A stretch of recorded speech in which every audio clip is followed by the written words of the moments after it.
Channel में स्वागत है आप सभी का। इस वीडियो में हम जेपीएससी और जेएसएससी से संबंधित एक महत्वपूर्ण टॉपिक विल्किंसन रूल को आसान भाषा में समझेंगे। यह टॉपिक एग्ज़ाम के लिए बहुत इम्पॉर्टेंट है, तो वीडियो को पूरा ध्यान से देखें। इसके लिए हम पहले थोड़ा सा बैकग्राउंड हिस्ट्री में जाते हैं। जैसा कि हम लोग जानते हैं, 1831 में छोटा नागपुर क्षेत्र में सिंधराय और बिंदराय के नेतृत्व में कोल विद्रोह व्यापक रूप ले चुका था, जिसे 1832 ईस्वी में मार्च 1832 ईस्वी में कैप्टन विल्किंसन के द्वारा दबा दिया गया। लेकिन विद्रोह फिर से न भड़क जाए, इसके लिए विल्किंसन ने भूमि संबंधी न्याय व्यवस्था स्थापित किया, जिसे हम विल्किंसन रूल के नाम से जानते हैं। तो चलिए दोस्तों, विल्किंसन रूल 1833 के बारे में हम प्रमुख तथ्यों को जानें। इस रूल के अंतर्गत बेसिकली दीवानी मुकदमों को अपने अधिकार क्षेत्र में लिया गया था और गवर्नर जनरल के एजेंट के क्षेत्रों को में यह रूल था। तो इसके प्रमुख पॉइंट को हम डिस्कस करते हैं। आप देख सकते हैं स्क्रीन पे, पहला पॉइंट है व्यक्तिगत संपत्ति से संबंधित 300 रुपये या उससे नीचे मूल्य के दीवानी मुकदमे ग्रामीण मुखिया या ऐसे व्यक्ति द्वारा जिन्हें अधिकार दिए जाएंगे, उन्हें निर्णय देने का अधिकार होगा। दीवानी मुकदमे ग्रामीण मुखिया या ऐसे व्यक्ति जिन्हें अधिकार दिया गया हो, उनके द्वारा निर्णय दिया जाएगा। और इसके अपवाद क्षेत्र में हैं कचहरियों के कर्मचारी, यूरोपियन और अमेरिकन पर के मुकदमे। ये इस अपवाद में रहेंगे और इससे बाहर रहेंगे, इन मुकदमों से बाहर रहेंगे। नेक्स्ट पॉइंट है किसी भी मूल्य के दीवानी मुकदमे उसी क्षेत्र में स्थित सहायक अदालतों में दायर होंगे, परंतु गवर्नर जनरल का एजेंट यदि आवश्यक समझे तो मुकदमे को अपने अदालत में दर्ज करा सकते हैं।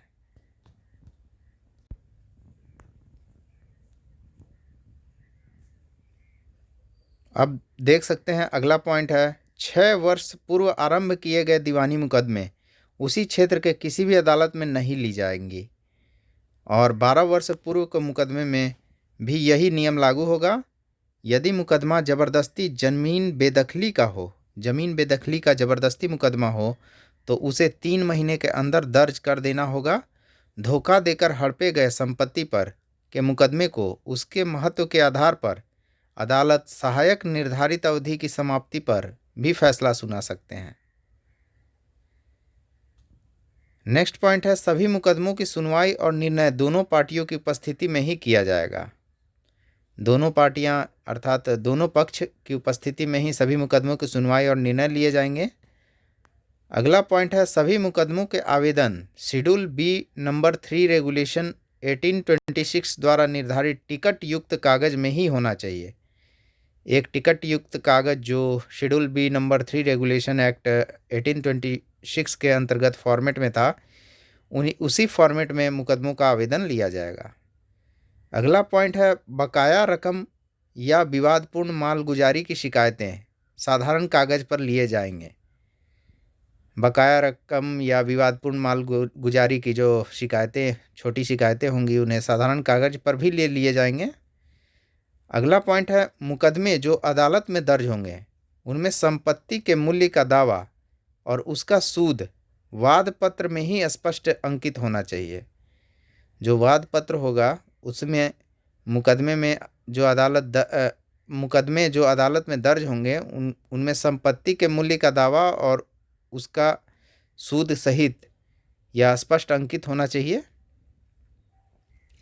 अगला पॉइंट है जिन मामलों में प्रतिवादी वादी के दावे की सत्यता स्वीकार कर लेगा उसमें बहस की आवश्यकता नहीं होगी। नेक्स्ट पॉइंट है किसी मामले में यदि प्रतिवादी फरार हो जाए तो अदालत सम्मन भेजेगा और सम्मन की वापसी के 3 सप्ताह बीतने पर मामले का एक तरफा फैसला कर देगा।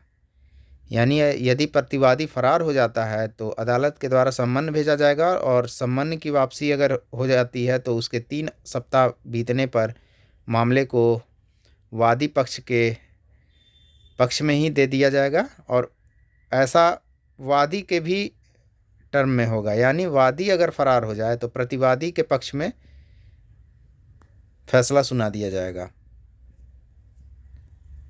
नेक्स्ट पॉइंट हम देखते हैं, मामलों में गवाहों को सम्मन देकर बुलाया जाएगा। जो गवाह होंगे उन्हें सम्मन देकर बुलाया जाएगा। यदि कोई गवाह अनुपस्थित हो जाता है या उपस्थित होने से इनकार कर देता है तो अदालत जुर्माना करेगा या आवश्यकता पड़ी तो उसकी संपत्ति जब्त करने का आदेश देगा। गवाहों के आने जाने और खाने पीने का भी खर्च दोनों पार्टियां उठाएंगी। अपने अपने गवाहों का खर्च दोनों पार्टियां उठाएंगी। ऐसे गवाह जो बीमार हो जाएं, ऐसे गवाह जो अचानक से बीमार हो जाते हैं या अधिक दूरी पर हैं तो उनके निकटतम मुंसिफ या थानेदार द्वारा उनका बयान दर्ज किया जाएगा। नेक्स्ट पॉइंट है, बिहार क्षेत्र में अदालत की कार्रवाई हिंदी में और बंगाल क्षेत्र में बांग्ला भाषा में लिखी जाएगी। भाषा के अनुरूप अदालतों में कार्रवाई की जाएगी। अगला पॉइंट है, मामले की डिग्री को एजेंट या उसके सहायक की अदालत स्वयं जारी कर सकता है। मामले की जो डिग्री होगी उसे एजेंट या उसका सहायक की अदालत में स्वयं जारी किया जा सकता है। अगला पॉइंट है, अदालत द्वारा निर्धारित दंड राशि देने में असमर्थ को माफ़ करने का अधिकार सिर्फ एजेंट को ही रहेगा। अदालत द्वारा निर्धारित दंड राशि अगर कोई देने में असमर्थ है तो सिर्फ एजेंट ही उसके बारे में फैसला सुनाएगा। नेक्स्ट पॉइंट है, कैद में दंड भुगत रहे व्यक्ति को अदालत के नियुक्त कर्मचारी द्वारा प्रतिदिन 2 आना के दर से जीविका भत्ता दिया जाएगा। यह उस पार्टी से देय होगा जिसके केस करने पर उसे सज़ा मिली होगी। यानी कि यदि कैद में कोई दंड भुगत रहा हो तो उसे 2 आना की दर से जीविका भत्ता दिया जाएगा और यह जो जीविका भत्ता दिया जाएगा वह केस करने वाले के द्वारा, जो केस जीता हुआ व्यक्ति हो उसके द्वारा यह राशि देय होगी। नेक्स्ट पॉइंट है, जब एक ही क्षेत्र के 2 गांवों की सीमा रेखा का विवाद हो तो पंचायत निकटवर्ती गांवों के प्रमुख व्यक्तियों से निर्मित किया जाएगा और पंचायतों में मामले का सुपुर्द किया जाना शीघ्रता से जनता को न्याय दिलाना है। यह इसलिए किया जाएगा क्योंकि पंचायत चूँकि फास्ट डिसीजन दे देगी, न्याय व्यवस्था का सबसे निचला क्रम पंचायत ही है, तो पंचायतों के द्वारा शीघ्रता से न्याय दिया जा सकता है। इसीलिए यदि 2 गांवों की सीमा रेखा का विवाद हो तो पंचायत की व्यवस्था की जाएगी जिसमें प्रमुख व्यक्तियों को पोस्ट दिया जाएगा, पद दिया जाएगा। नेक्स्ट पॉइंट है, जब सीमा विवाद 2 बड़े जागीरों के बीच हो जो सीधे सरकार को मालगुजारी जमा करते हों तो एजेंट या उसका सहायक सूक्ष्मतापूर्वक तहकीकात करके फैसला सुना देंगे। यानी बड़े जागीरदारों के बीच के जो केस होंगे उन्हें एजेंट या उसका सहायक फैसला सुनाएगा। नेक्स्ट पॉइंट है, पार्टियां किसी भी समय आपसी समझौता के लिए स्वतंत्र हैं।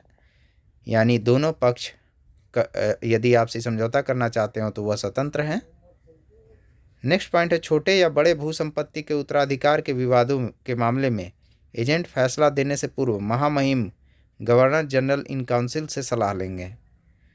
छोटे या बड़े भू संपत्ति के उत्तराधिकारी के जो विवाद होंगे उनके ऊपर एजेंट का जो फैसला आएगा वह सबसे पहले महामहिम गवर्नर जनरल इन काउंसिल की सलाह से ही फैसला सुनाया जाएगा।